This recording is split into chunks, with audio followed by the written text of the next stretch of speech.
Hey, salut, c'est Nadir, j'espère que tu vas bien et bienvenue dans cette nouvelle vidéo. Aujourd'hui, on va voir ensemble, est-ce que c'est le bon moment pour investir sur Nvidia? On va voir un peu ce qui se passe dans le milieu des semi-conducteurs et on va voir également l'impact que ça a, justement, ces effets, ces annonces en fait que Trump a fait sur le marché dans le secteur des semi-conducteurs. On va voir tout ça ensemble.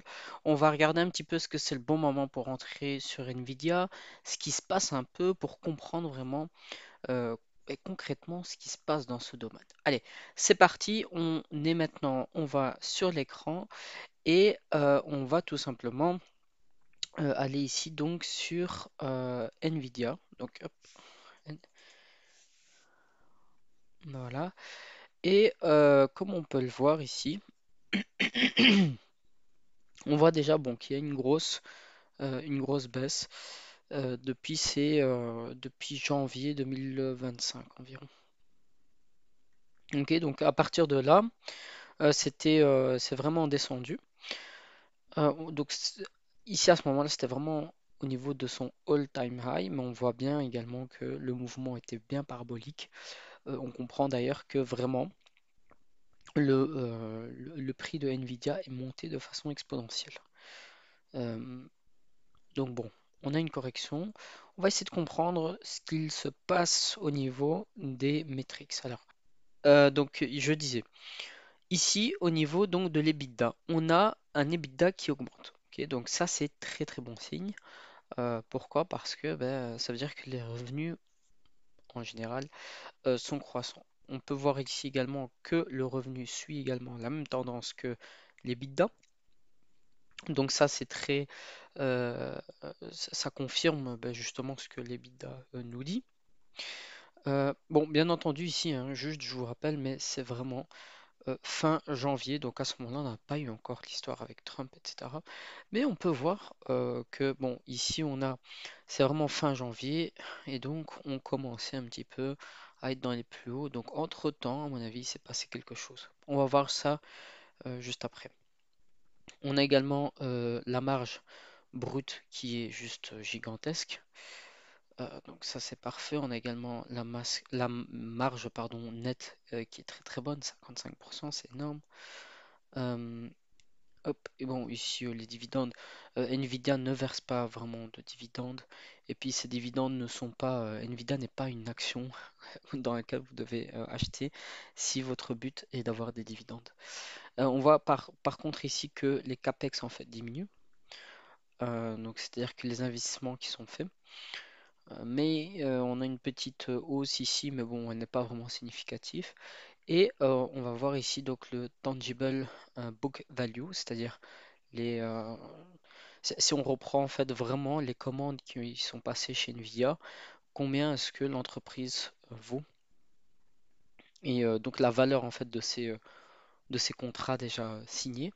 Et comme on peut voir ici, ben, en fait ils ne font qu'augmenter. Donc ça également c'est bon signe et ça justifie entre autres une grande valorisation parce que ben, finalement ça nous dit que les commandes en fait suivent également le cours de bourse. Ou plutôt l'inverse, le cours de bourse suit également les commandes qui ont été faites. Alors quand j'étais voir justement ici un petit peu sur Nvidia, on a on a les données, mais pas les données les plus récentes. Ok, donc ici on a uniquement du Q4 de 2024.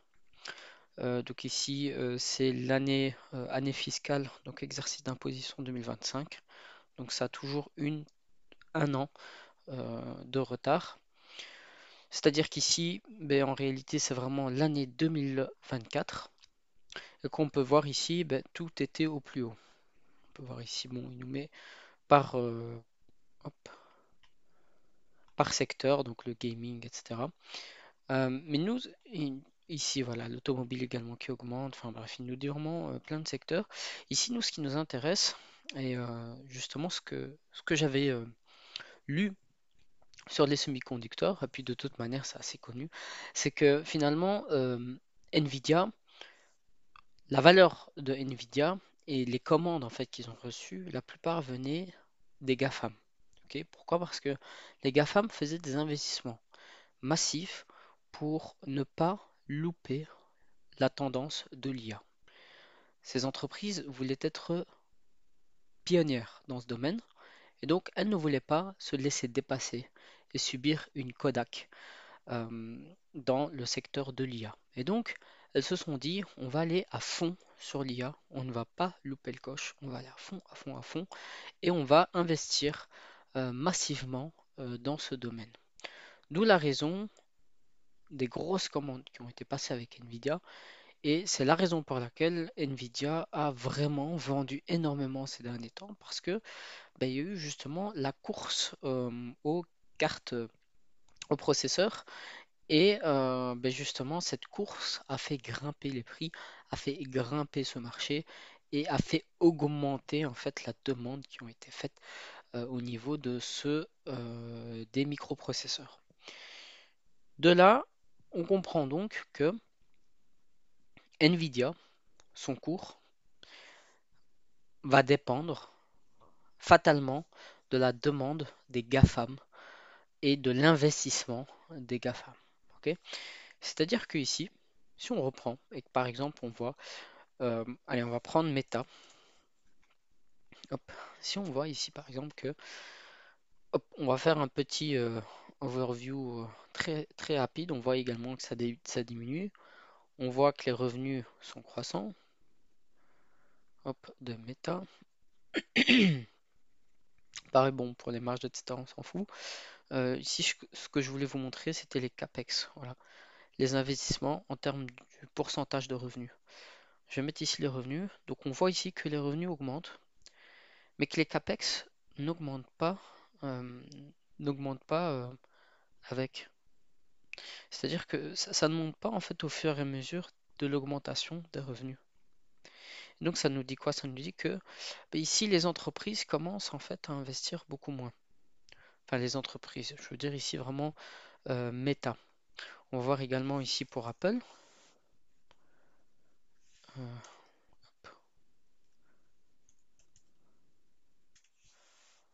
voilà. On voit également ici que l'investissement qui est fait en fonction du revenu, on voit ici bon, qu'il y a un revenu qui est un peu moins croissant que Meta, mais néanmoins, on voit que les CAPEX, les investissements qui ont été réalisés, ne sont pas, n'augmentent pas en termes de pourcentage de revenus. Il faut bien comprendre que voilà. Quand on peut le voir ici, on avait un pourcentage qui était plus élevé, mais les revenus également étaient plus faibles. Donc, c'est ça qu'il faut également comprendre, c'est que ici, bien que ça reste faible au niveau du pourcentage, mais on a quand même on a des revenus qui sont colossaux. Pourquoi? Parce que les revenus ici de Apple sont beaucoup plus élevés qu'il y a 10 ans en arrière. Donc, au niveau de l'absolu, ces investissements restent assez conséquent. Mais on voit qu'ici, Meta, Apple, on va voir ici Microsoft également.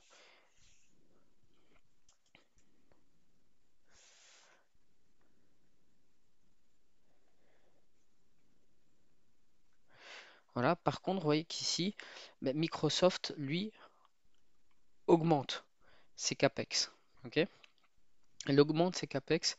euh, donc, il investit beaucoup plus et on voit également que ses revenus augmentent également.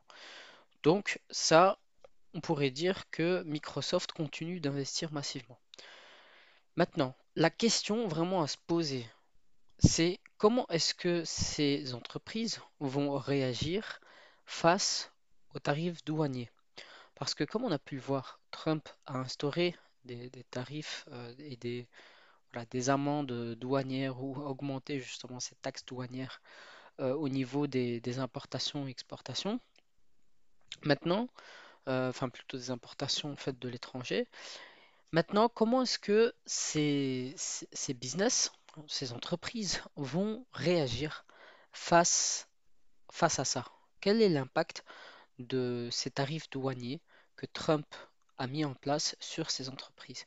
Mais il faut comprendre que ici, en ce qui concerne pour Meta, Microsoft, etc., c'est vraiment les services qui ont été rendus, qui sont offerts, mis à disposition en Europe.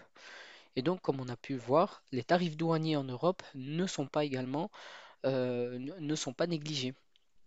Et donc, il faut faire très attention à ça, parce que l'Europe veut également mener une bataille douanière contre Trump. Bon, ça laisse à désirer et voilà. Ici, on n'essaye pas vraiment de débattre sur la nature de ce débat ou de cette guerre commerciale qui se fait entre les différents continents. Ici, on essaie vraiment de comprendre juste les enjeux économiques qu'il peut y avoir. Donc, si l'Europe mène une bataille économique avec les États-Unis et qu'elle met en place des taxes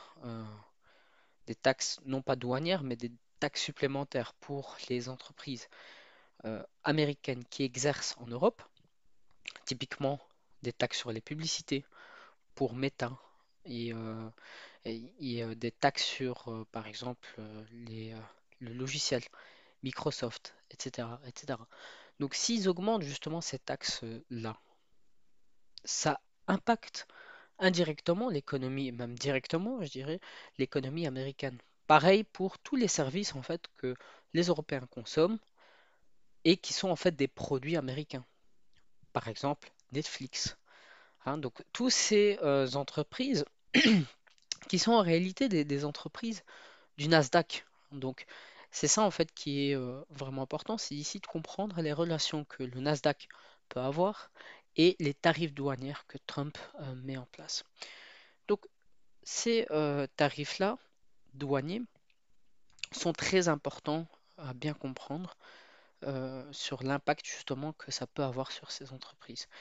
Et donc, ben, si ils ont un impact sur les tarifs, enfin sur ces entreprises, eh ben, on peut imaginer que ces entreprises vont faire moins de bénéfices et donc investir beaucoup moins dans des entreprises comme Nvidia. Parce que comme on peut le voir, comme on a pu le voir, les investissements, donc les CAPEX en fait qui ont été faits par ces entreprises, représentent quand même une grande partie des investissements. Et donc, voilà, fatalement, s'ils gagnent moins, ils vont moins investir. Et donc, ce investissement en moins vont impacter justement les entreprises comme Nvidia et ASML. Et en parlant d'ASML, je voulais faire une petite aparté parce qu'aujourd'hui, ASML a sorti son rapport trimestriel, donc du Q1. Et donc, on a un avant-goût de l'impact que les semi-conducteurs ont, enfin que les tarifs douaniers ont sur les semi-conducteurs. Alors, on va parcourir ici, donc comme on peut le voir, le 16 avril 2025. Donc 7 milliards, 7,7 total net sales, donc au niveau des ventes. Donc 7,7 milliards de ventes et 2,4 de revenus nets au niveau du Q1 2025. Mais nous, ce qui nous intéresse, c'est les variations. Alors, comme on peut le voir ici, le Consolidated Statement of Operation en euros, donc en millions, euh, ici, donc, il nous dit quoi? Ici, on voit que Q4 2024 et Q1 2025. Donc là, ça nous permet d'avoir vraiment une comparaison entre les deux. Et comme on peut le voir ici, la comparaison, donc total net sales, donc la vente totale, a diminué. Ok, donc fin d'année 2024, on voit que c'était à 9,6 milliards. Et ici, c'est à 7,7 milliards. 7,742. Donc je crois que c'était... ouais, c'est ça. Ouais, c'est ça. Donc ça rejoint bien ici ce qu'ils ont mis ici hop, au niveau du début d'introduction de leur rapport. Donc ici, ils font des net sales de 7,7 milliards. Donc on voit ici qu'il y a une baisse en fait au niveau des ventes nettes. Donc ça nous donne un petit indice en fait euh, des revenus que ASML et de l'impact qu'ils peuvent avoir. Hop, hop, hop. Donc on voit ici également hein, que voilà, donc ici c'est vraiment au niveau du balance sheet, donc des bilans. Et on voit également que le bilan diminue, hein. Ici, on voit ici qu'il diminue. Donc hop hop hop, rapidement, ce qui diminue le plus ici, ben, c'est le cash. Vous voyez ici au niveau du cash, on voit que c'est vraiment ce qui diminue au niveau de cette année, au niveau de ce Q1 2025. Donc voilà, donc ici on comprend un petit peu avec ces chiffres, ces premiers chiffres hein, qui sont sortis, parce que ici c'est vraiment les premiers chiffres, que les tarifs douaniers ont quand même eu un impact sur les ventes de semi-conducteurs.